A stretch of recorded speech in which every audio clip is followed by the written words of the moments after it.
शर्जील मेमन जो हैं वो ये लोग आपके साथ मौजूद हैं, ये आपकी हुकूमत के साथ मिलकर चल रहे हैं। आजकल आपको ज़रूरत नहीं है जब से वो सीट्स का फैसला आया, लेकिन ये आपके साथ रहे। ये कह रहे हैं कि अगर पंजाब में सैलाब पर फैक्ट फाइंडिंग रिपोर्ट बने तो पता चलेगा कि तबाही इससे कम हो सकती थी। ना तजर्बाकारी की वजह से पंजाब में सैलाब से तबाही का दायरा वसी हुआ। अगर अच्छी मनसूबा की बंदी की जाती तो इतनी तबाही से बचा जा सकता था। आपका जवाब है कि पीपल्स पार्टी ने सिंध और कराची को ज़माना कदीम का इलाका बना दिया। नून लीग तअस्सुब और लसानियत की सियासत पर यकीन नहीं रखती। मतलब शर्जील मेमन भी यही बात कर रहे हैं और आपका जवाब भी मुंह तोड़ किस्म का है, लेकिन ये काउंटर एक्विजिशन में आ जाता है ना, तो वो भी क्यों ये इशू उठा रहे हैं फिर?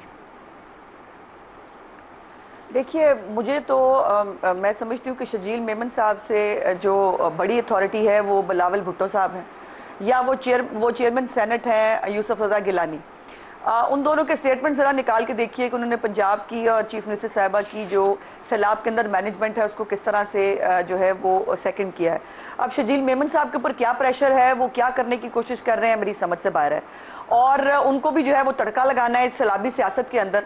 तो बातें तो हमारे पास भी बहुत सी करने वाली हैं। अभी मुझे ये जो दूसरों को नातजुर्बाकार कहते हैं, 15 साल से बिला शिरकत गैर सिंध के मालिक हैं। मुझे बताएं सिंध के क्या हालात हैं। और सिंध के अंदर जो पिछला सैलाब आया था जिसमें आज भी लोग अभी भी जो है उसके अंदर लावारिस पड़े हुए, पूरी बैनूनी इमदाद आते हुए। अब हम पे प्रेशर क्या है, बैनूनी इमदाद क्यों नहीं मांगते? हम कह रहे हैं कि नहीं भाई, हम अपने रिसोर्सेज से अपने लोगों को बसा लेंगे। अब ये कोई लड़ाई वाली बात है? बिस्प के जरिए पैसे दें, मतलब ये आप बताएंगे हमें कि हमने पंजाब के अंदर मैनेजमेंट कैसे करनी है? आप अपना सिंध देखें ना। आपको पंजाब की जितनी फिक्र है इतनी फिक्र आप सिंध और कराची की कर लें। इनके लोग, याद है आपको जब बहुत बारिश हुई थी तो उन्होंने कहा बारिश बंद हो लेंगे ना। हमारे जरा देखें तो सही, वजीरों ने जो है मजदूरों की तरह काम किया है। चीफ मिनिस्टर जो है वो मजदूरों की तरह काम कर रही है दिन रात। कोई जगह ऐसी नहीं है जहां पर वो खुद जाकर खुद लोगों के साथ मिल नहीं रही, लोगों की जो है वो इमदादी सरगर्मियां कैसी हो रही है उनको देख नहीं रही, लोगों को जो है वो फैसिलिटेट करने की कोशिश नहीं करी। ये बाहर बैठ के ये सिर्फ जो है वो सियासी बयान दे रहे हैं। वो एक्चुअली गुस्सा जो मुझे इनसे चली है वो ये है कि जो पीर पगाड़ा साहब के जो बेटे हैं, मेरे ख्याल राशिद साहब उनका नाम है, उनका भी कल एक वीडियो बयान आया। उन्होंने कहा कि बहुत मेहनती वजीर आला है पंजाब के अंदर और जिस मेहनत से वो काम कर रही है लगेगा भी नहीं 3 महीने के अंदर के वहां से सैलाब का गुजर भी हुआ था। अब इस बात का अगर शर्जील मेमन साहब को गुस्सा है तो मैं क्या कर सकती हूँ? लेकिन आप मुझे ये बताएं कि ये बेसिक इनकम सपोर्ट प्रोग्राम जो ग्लोबली इंडोर्स प्रोग्राम है, जिसके ऊपर आप हर बजट के अंदर एलोकेशन करती हैं, जिसके नीचे एक पूरे का पूरा इंफ्रास्ट्रक्चर मौजूद है लोगों को पैसे दिलवाने का, ये वैसे आप क्यों नहीं इस्तेमाल करना चाह रहे? मैं जानना चाहूँगा इसके पीछे क्या मंतक है? नहीं, लेकिन इसको इस्तेमाल कैसे किया जा सकता है, मेरा पहला सवाल ये है। बेसिक इनकम सपोर्ट प्रोग्राम का एक सर्वे हुआ था बहुत अरसा पहले। बाय द वे उसके ऊपर भी बहुत सारे क्वेश्चन मार्क आज भी मौजूद हैं। उसको दोबारा होना चाहिए और जल्द अज जल्द करना चाहिए। अब उसके अंदर बिस्प के अपने जो हैं वो बेनिफिशरीज हैं, उन बेनिफिशरीज जो हैं उनको इमदाद जाती है। अब ये जो सारे लोग इफेक्ट हुए हैं ये बेसिक इनकम सपोर्ट प्रोग्राम के बेनिफिशरीज नहीं हैं। इनको इस प्रोग्राम के तहत रकूम दी कैसे जा सकती हैं? हमारा सर्वे जो है वो 1 महीने के अंदर कंप्लीट होना है, जो शुरू हो चुका है। चीफ मिनिस्टर साहिबा ने रिलीफ पैकेज का ऐलान भी कर दिया है, जिसके अंदर जो पक्के घर गिरे हैं उनके लिए 10 लाख रुपया, जो कच्चे घर हैं उनके लिए 5 लाख रुपया, जो गाय भैंस जो है उसके लिए जिसकी उसको नुकसान हुआ है उसके लिए 5 लाख रुपया, और जो छोटे जानवर है उसके लिए 50,000 रुपया, और हर जो काश्तकार है उसके लिए 20,000 पर एकड़ का चीफ मिनिस्टर साहब ने रिलीफ पैकेज का ऐलान किया है। अब मुझे बताएं ये बिस्प के बेनिफिशरीज नहीं है, कौन से कानून के तहत बेनिफिशरीज जो नहीं है बिस्प पे उनको पैसे दिए जा सकते हैं? और हम बनाएंगे ना, अब हमें सिंध तो नहीं बताएगा कि हमने पैसे जो है वो मैकेनिज्म, हम तो बैरूनी इमदाद भी नहीं ले रहे। चीफ मिनिस्टर कह रही है मैं अपने रिसोर्सेज से दूंगी। तो ये हमें डिक्टेट करने वाले तो कोई नहीं होते ना। बिल्कुल। आखिर में अगर मैं आपसे जानना चाहूँ कि आप रिलीफ कैसे अनाउंस कर सकते हैं जब आपने असेसमेंट से नहीं की कि कितना डैमेज हुआ है? नहीं, असेसमेंट्स मौजूद है, प्रिलिमिनरी असेसमेंट्स मौजूद है। अब असेसमेंट ये हो रही है कि किसका कितना नुकसान हुआ है। हमारे पास कितने घर गिरे हैं उसका भी फिगर मौजूद है, कितने कच्चे घर गिरे हैं, कितने जानवरों का नुकसान हुआ है उस मौजूद है। अब सर्वे इस चीज़ का हो रहा है कि किस का कितना नुकसान हुआ है, यानी ABCD जो लोग हैं, A का पूरा घर गिरा है, B का कितना घर पार्शल गिरा है, पूरा गिरा है, C की जो है वो कोई गाय जो है वो बह गई है या उसकी कोई बकरी चोरी हुई है या वो। सो ये सर्वे हो रहा है। जो प्रिलिमिनरी असेसमेंट है वो सारी मेरे पास मौजूद है। कितने पक्के घर गिरे थे, कितने कच्चे घर गिरे हैं, कितने मवेशियों का नुकसान हुआ है, ये सब हमारे पास मौजूद है। हम कोई वो आसारे कदीमा की हुकूमत नहीं है, सिस्टमेटिक हुकूमत है और हमारे पास हर चीज़ को 24 घंटे घंटे ये हुकूमत काम करती है और उसके पास अपने फैक्ट्स एंड फिगर्स मौजूद होते हैं। आपका बहुत शुक्रिया नाज़रीन। अज़मा बुखारी हमसे बात कर रही थी। हम चाहेंगे कि अब इसी मामले को एक सुनहरा रंग दें और आपको बताएं कि जो पाकिस्तान के सोने के डीलर्स हैं वो सरापा एहतजाज हैं और एतराज़ कर रहे हैं उन नोटिस के हवाले से जिनके अंदर उनसे अब ये डिमांड की जा रही है कि उनके टैक्स के मामलात सीधा करने का वक्त आ गया है। Mohammad Arshad, chairman all Pakistan jewellers manufacturing association, हमारे साथ मौजूद हैं। अरशद साहब, अस्सलाम वालेकुम। बहुत शुक्रिया आपका। आप खैरियत से हैं जी? अल्हम्दुलिल्लाह खैरियत से हैं। ऑल वेल जी। अरशद साहब, आपके ज्वेलर्स कितना टैक्स देते हैं साल का?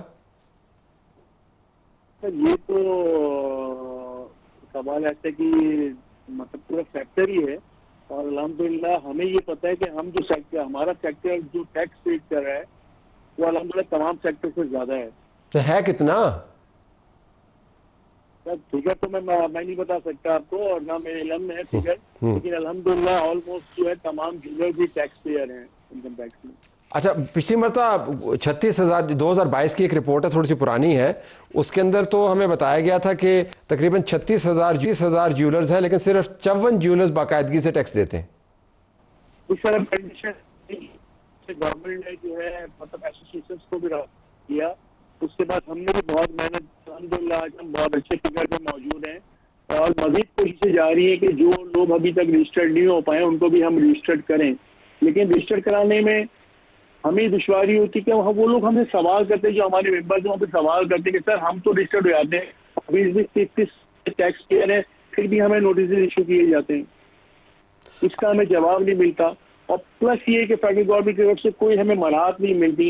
आज हमारा SRO 706 जो सस्पेंड पड़ा हुआ है, हमारी एक्सपोर्ट रुकी हुई है, तो भाई उसको भी खोलें ना, एक्सपोर्ट खोलें ताकि ये रेवेन्यू कलेक्ट हो, एक्सपोर्ट बढ़े हमारे मुल्क की। अच्छा, उस रिपोर्ट में यह भी लिखा गया था कि तकरीबन सोने का जो मार्केट का हजम है 2.2 खरब रुपए है, लेकिन सिर्फ 29 अरब रुपए FBR के पास डिक्लेयर्ड है। यानी जो ज्वेलर्स के बारे में उमूमन ख्याल ये किया जाता है कि उनका जो कोर एसेट है, एक तो सोना और दूसरा सोने के गिर्द जो ट्रांजैक्शन जो है वो बहुत हद तक अनडिक्लेयर्ड है। ये डॉक्यूमेंटेशन कहीं पे अवेलेबल है कि कितना सोना आ रहा है, कितना जा रहा है? देखिए तलत भाई, तमाम चीजें आपकी बिल्कुल आप बात सही कर रहे हैं, लेकिन बात ये कि इसके लिए एक सिस्टम बिगड़ा हुआ है 70-75 साल का। इसको समेटने में, इसको बेहतर करने में, इसको डिजिटलाइज करने के अंदर टाइम लगेगा, कुछ वक्त लगेगा।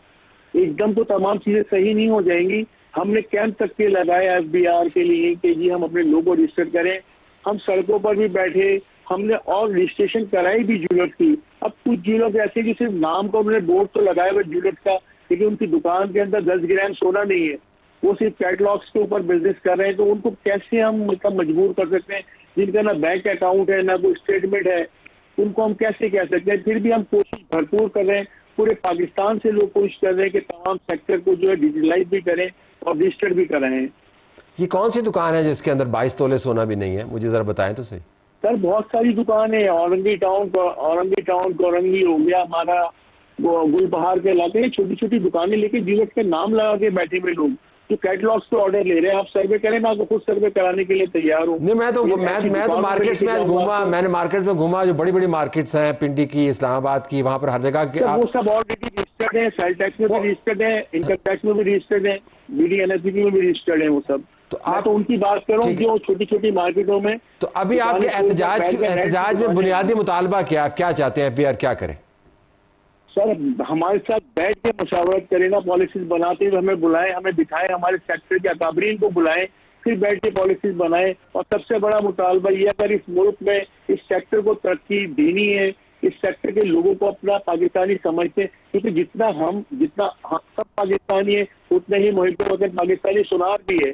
आप एक्सपोर्ट खोलें, एक्सपोर्ट SRO को सस्पेंड किया हुआ है आपने, उसको बंद किया हुआ है ताकि हम रेवेन्यू कलेक्ट करके ला सके। आज 20-25 लोग एक्सपोर्ट कर रहे हैं, हम चाहते हैं 2500 लोग एक्सपोर्ट करें। आलमी मंडी में हमारी गोल्ड की डिमांड्स हैं, उस तरफ कोई नहीं सोच रहा कि यार ये भी एक रास्ता है रेवेन्यू आने का, मुल्क में माशी तरक्की करने का एक सबब बन सकता है। अगर आपके मुतालबात पूरे ना हुए तो क्या करेंगे आप?